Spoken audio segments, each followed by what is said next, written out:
First of all, I want to welcome all of you on behalf of the Board of County Commissioners, Shelley O'Quinn, Al French, and myself. This is a kind of a lynch point in what we've been trying to do to present a safer community for everyone that lives here. You'll recall that in 2008, this community came together and approved a 0.1% sales tax increase for the purpose of rebuilding the emergency communication system.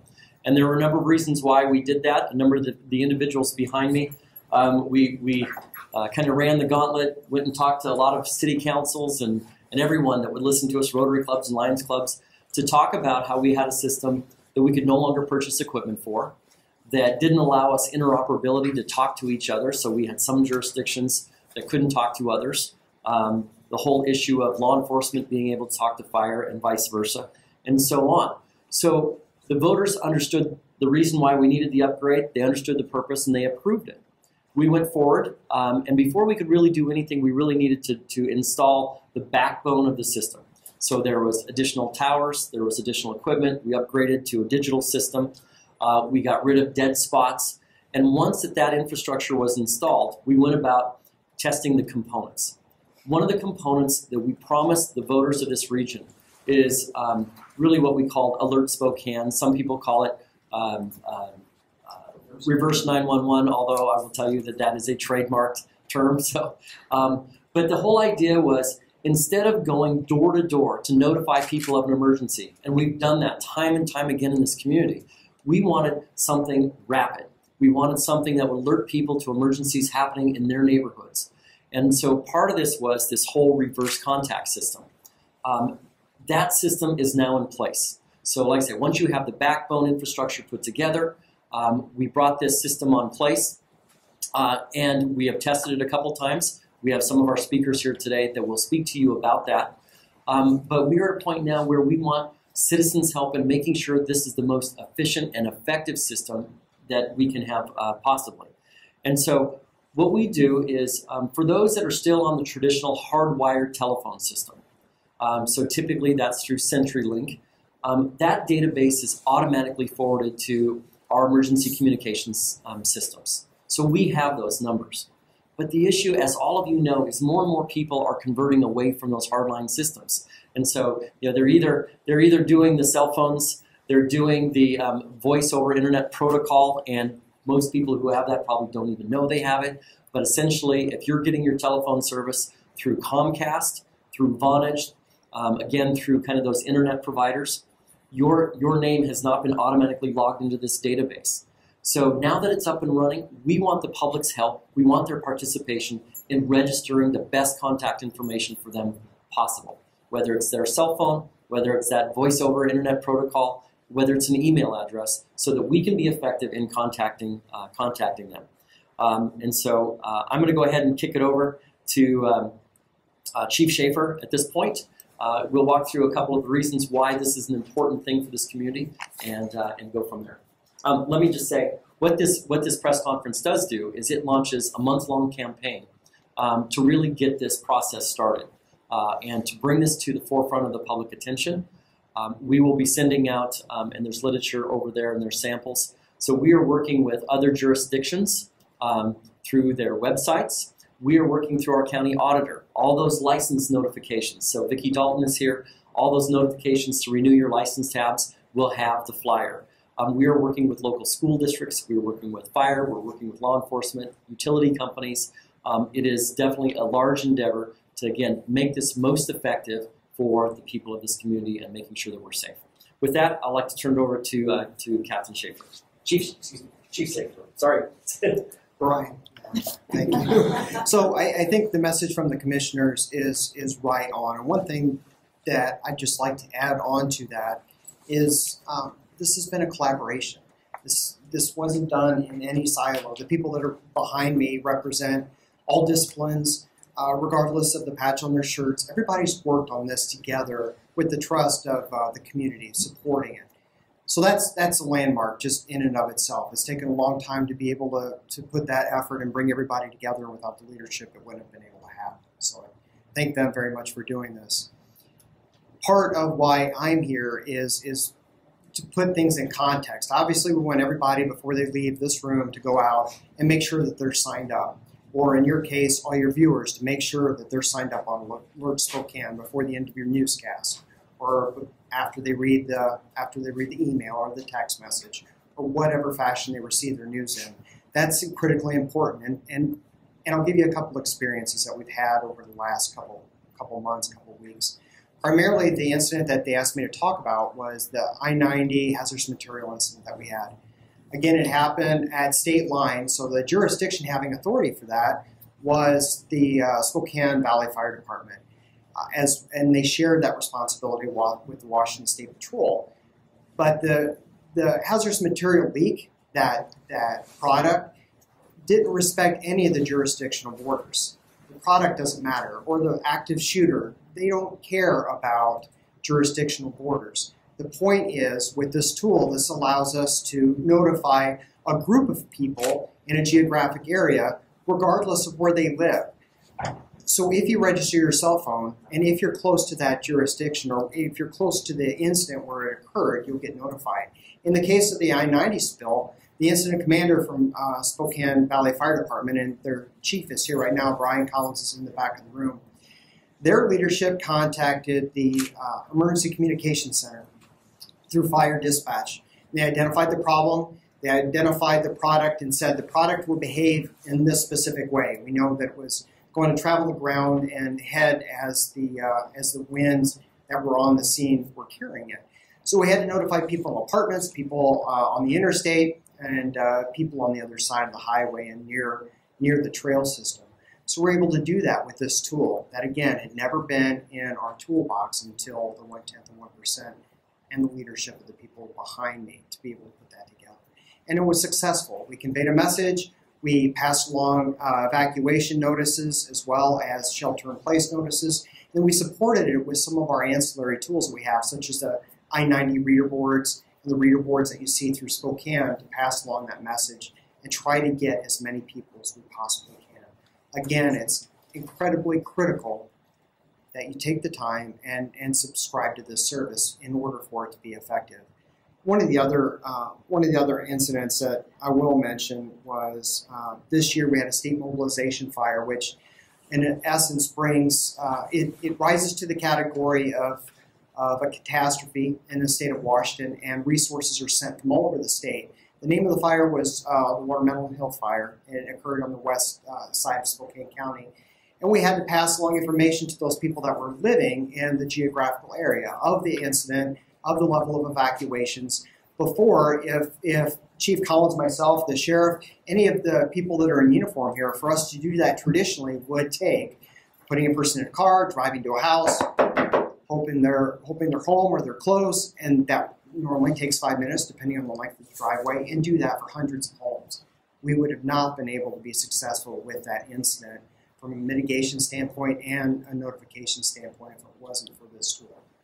So end of my stories. Those are two really relevant and very nearby. I think most of your viewers can identify with those two incidents, at least. And I'd like to introduce Sheriff Knezevich. Thank you, Chief. I really would like to start with first thanking the citizens of Spokane County for passing the sales tax initiative that brought this to our community. With that sales tax initiative, we now have Crime Check Back. It's going very strong. It gives you your ability to report crime. It also gave you the ability to have an alert sent to you when there's an issue that we need to inform you of in our county. The most important aspect of this is we need you to register. You're going to hear that theme throughout this presentation.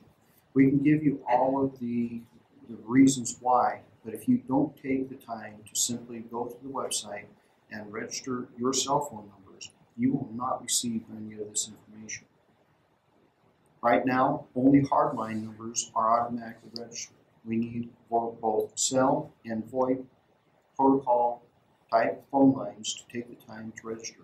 You can register as many cell phones as you want to as many locations as you want to receive that information for. So this is an unlimited system. If you do that, then you'll know about certain situations like we had the other night in the Spokane Valley, where we had a shooting. Not sure where the suspect is, may be in the neighborhood. We were able to call that neighborhood, let everybody know that there may be somebody armed with a weapon that had committed a possible felony, and we told them to stay in their homes. Without being registered, you would not have that information. More importantly, as Chief Schaefer mentioned, if we have a natural disaster, either man-made or natural disaster, you won't have that information. Please take the time to register your cell phones and your VoIP-type phone systems so you can have the information and we can keep you safe. And I'm going to turn this time over to Chief Straub. Thank you. So I'm going to echo what everybody else has said, but it's a very important message, and I think you look at the group of folks that are behind the speaker: uniformed police officers, uniformed firefighters, emergency managers, 911 personnel, county commissioners. This is a critically important message. I come from the East Coast originally, and then Indianapolis before I came here. In Indianapolis, the land of tornadoes, we dealt with natural disasters on a very, very regular basis.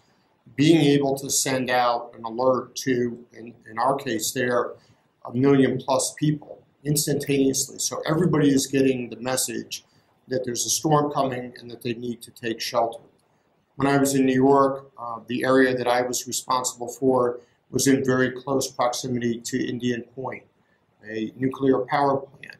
Again, from time to time, there were issues with the power plant. There were always concerns about evacuation.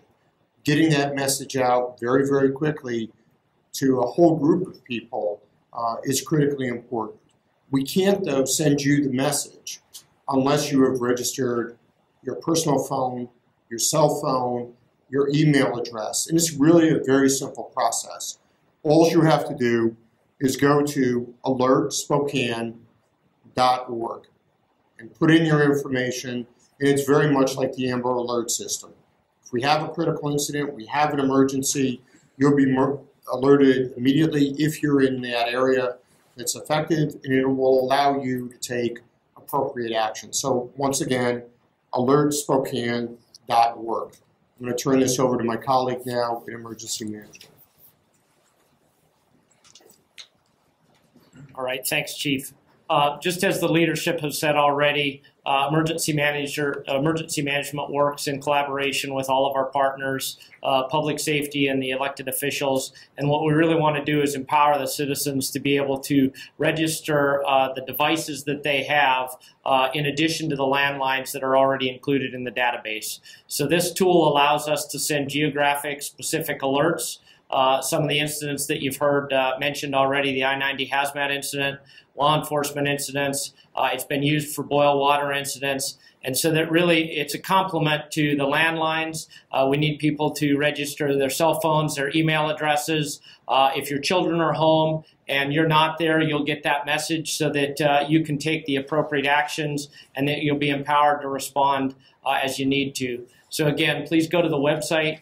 Please register as many devices as you have and you want, and allow you to be empowered to receive the information that we pass based on the geographic warnings that are sent. I'll turn it back to Commissioner Milkey. Thank you. As local elected officials, perhaps the most important thing that we can do is make sure that this community is safe. And we constantly look for the tools to help us do that. The folks that are here today all came together in 2008 to make sure the tool was put in place. Now our next step is to make sure that it's an effective tool. We have more than 480,000 people in this community, yet we only have 3,700 cell phones that are registered in the system so far. So we have our work cut out for us.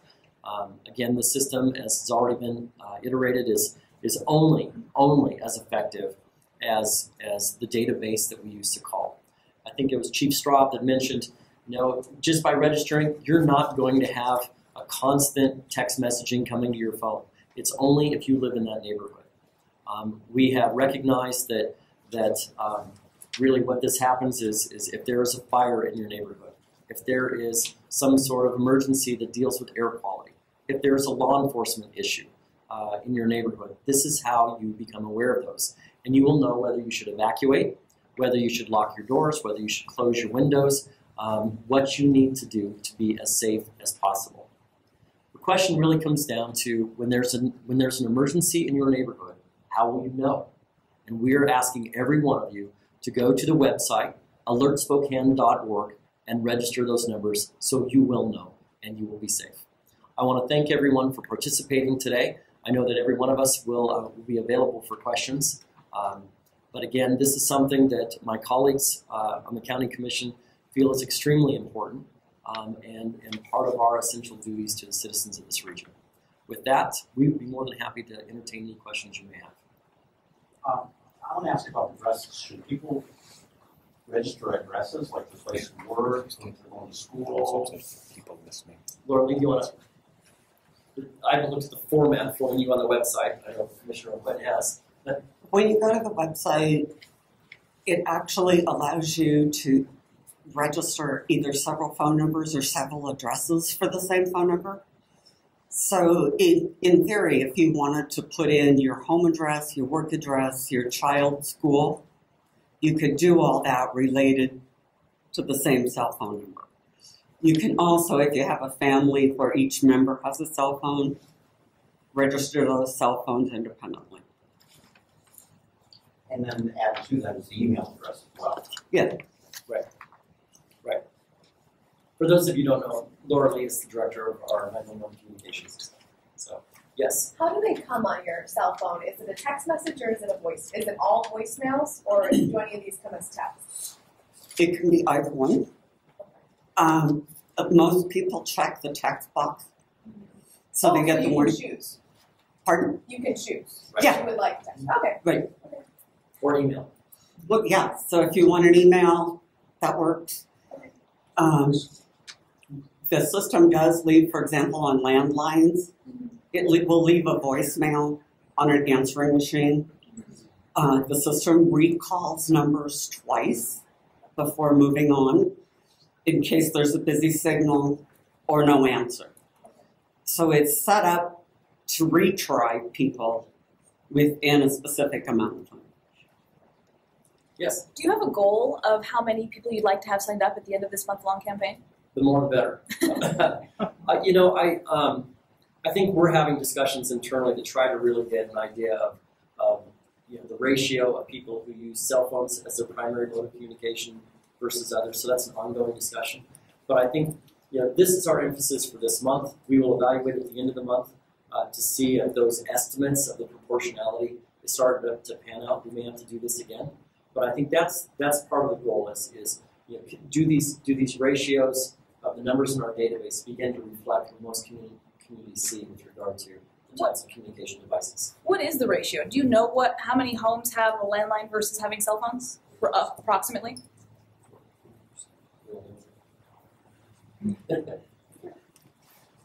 Actually, the last numbers we got showed that 40% of the folks out there don't have landlines.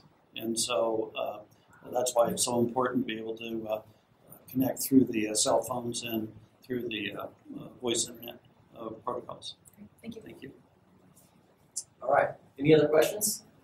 Any answer? Like I say, I'm sure all of us will be here for a few minutes if you would like any follow-up.